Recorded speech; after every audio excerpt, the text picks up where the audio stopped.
Hello friends, আজকে আবার একটা নতুন ব্লগ নিয়ে এসেছি। আজ ষষ্ঠী, জামাই ষষ্ঠী। তো আমার বাড়িতে প্রথম আজকে জামাই ষষ্ঠী পালন হচ্ছে।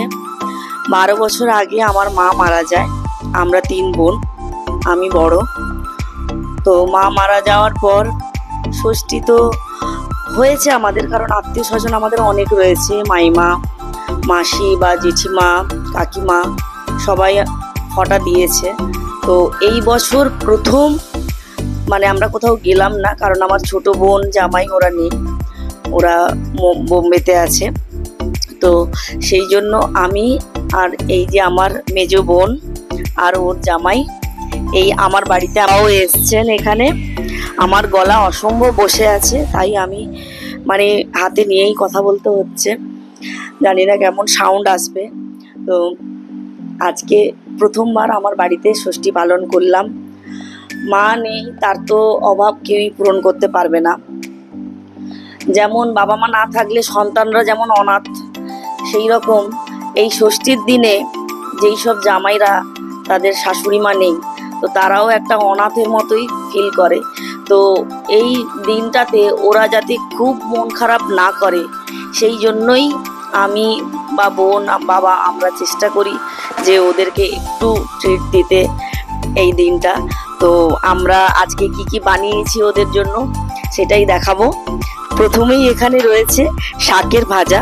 শাকটা খুব শুভ বলে, শুভ দিনে বানাতে হয়। তো যাই হোক, আজকে ওদেরকে শাক ভাজা করে দিয়েছি, আলু ভাজা, পটল ভাজা। ওরা দুজনেই কিন্তু বাজারে গিয়েছিল, বাটা মাছ আনতে বলেছিলাম ভাজা করে দেবো বলে, ওরা নিয়ে আসেনি। বাটা মাছ ছিল না, ওরা যখন একটু লেট করে গেছিল বাজারে।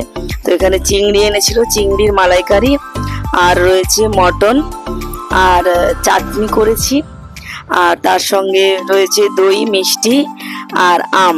এইটুকুই ব্যাস, কারণ বললো যে গরমে বেশি কিছু খেতে পারবে না। এরপরে রয়েছে আইসক্রিম, কোল্ড ড্রিঙ্কস, ওটা খেয়ে উঠেই ওরা খাবে। তো এইটুকুই আমি আর আমার বোন মিলে, আমরা দুজনে মিলে ওদের জন্য এইটুকুই করেছি। আর সেটাই তোমাদের সঙ্গে শেয়ার করলাম যে প্রথম আমাদের বাড়িতে আমরা মেয়েরা মিলেই আমাদের নিজেদের জামাইদেরকে রান্না করে খাওয়াচ্ছি, যেহেতু আমাদের মা নেই।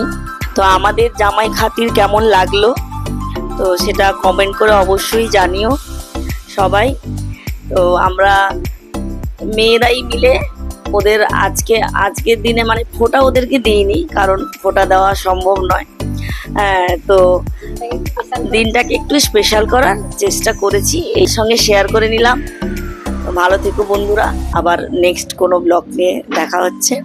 Bye bye.